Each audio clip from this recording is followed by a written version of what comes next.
यही दो चीज ज्यादातर लोग सोचते हैं, इतना डाउन पेमेंट देना है और इस घर का इतना ईएमआई आ जाएगा। लेकिन असली खेल तो आप सोचते ही नहीं हो। आपके घर में कितने का फर्नीचर वर्क है, कितने का सोफा है, कहां से लिया, अरे होम टाउन से लिया कि कहां से लिया। ये बिल्डर के लिए लुभावना एक तरीका होता है बेचने के लिए। 4000 स्क्वायर फीट, 40,000 स्क्वायर फीट का क्लब हाउस है, स्विमिंग पूल लग्जरी है, जिम देखो, ये देखो। लोग ध्यान नहीं देते घर लेने के टाइम पे।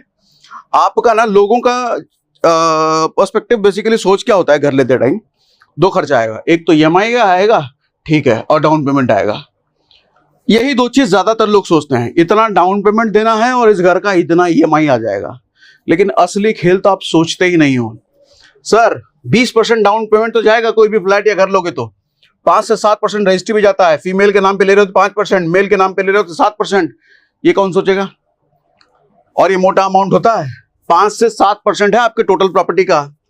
उसके बाद फर्नीचर वर्क, भैया घर ले रहे हो, बिल्डर तो आपको सादा सादी घर बना कर दे दिया, सोफा भी तो लगाना है, बेड भी तो लगाना है, किचन को थोड़ा मॉड्यूलर भी तो बनाना है, थोड़ा टीवी यूनिट में तो बनाओगे घर में। ये सब अपना तजुर्बा बता रहा हूं मैं। 2012 में जब मैंने फ्लैट लिया था तो मेरी सैलरी उस वक्त 21-22 हजार रुपए के आसपास थी और मैंने 30 लाख का फ्लैट लिया था। 21-22 हजार की सैलरी में 30 लाख का फ्लैट लिया था मैंने। यही सारे कारण मेरे भी थे कि सब ले रहे हैं, कहीं आगे और महंगा हो जाएगा, अभी ही ले लेते हैं। रिश्ता वाला मैटर भी था। किया क्या, ले लिया। ईएमआई मालूम कितनी आ रही थी उसकी? 30 लाख का फ्लैट लिया था, 10 लाख का आसपास, 10 या 12 लाख के आसपास का डाउन पेमेंट किया था, 20 हजार की ईएमआई आ रही थी। सोच के देखो, 20-22 हजार की सैलरी है मेरी और 20 हजार की ईएमआई भरने को मैं तैयार, और मैंने कर भी लिया, बैंक वालों ने दे भी दिया।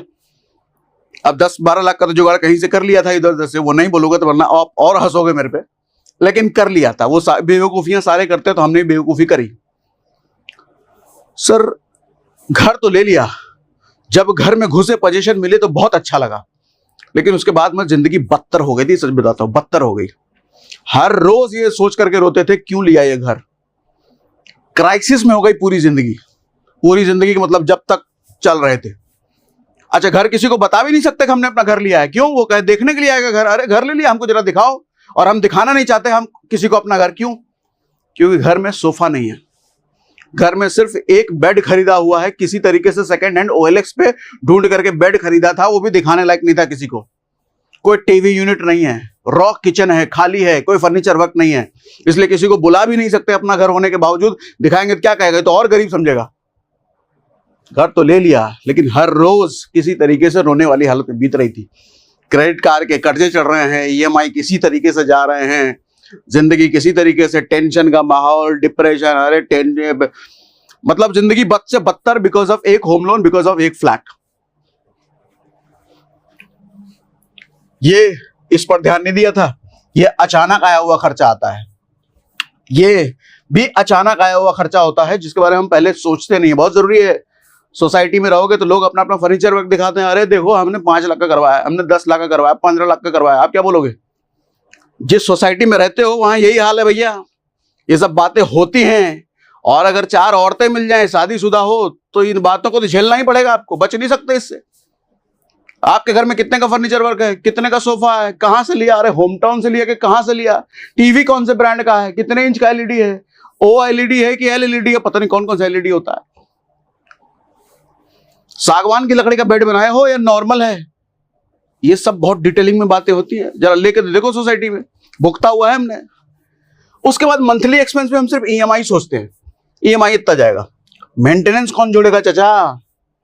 ये सोसाइटी में फ्लैट लेने का जा रहे हो, उसमें मेंटेनेंस होता है हर महीने 5,000, 7,000, 10,000, 15,000, डिपेंड अपॉन किस तरह का फ्लैट आपने लिया है। और उसमें से क्लब हाउस ट्रैप, मैं इसको कहता हूं।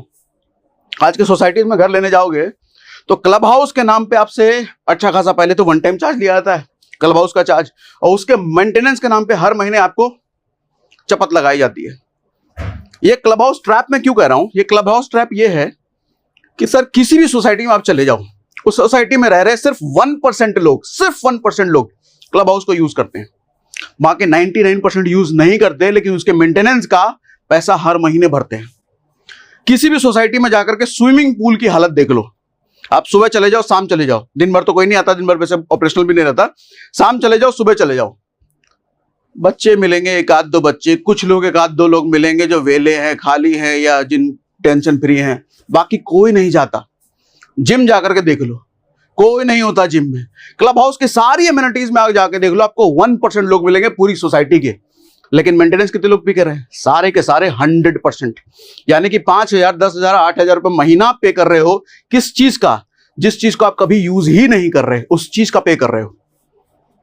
ये सच है, जाकर के देखो सोसाइटी में। अगर नहीं रह रहे हो सोसाइटी में तो यही हाल होता है। किसी भी सोसाइटी क्लब हाउस में जाकर देखो, खाली मिलेगा भैया। सुबह चले जाओ, शाम चले जाओ, खाली, लेकिन हर आदमी उसका पे कर रहा होता है। और शुरुआत में ये बिल्डर के लिए लुभावना एक तरीका होता है बेचने के लिए। 4,000 स्क्वायर फीट, 40,000 स्क्वायर फीट का क्लब हाउस है भैया, स्विमिंग पूल, लग्जरी, जिम देखो, ये सब दिखा दिखा के बेचा जाता है और हम भी अट्रैक्ट होकर ले लेते हैं। लेकिन महीने भर का होता है ये।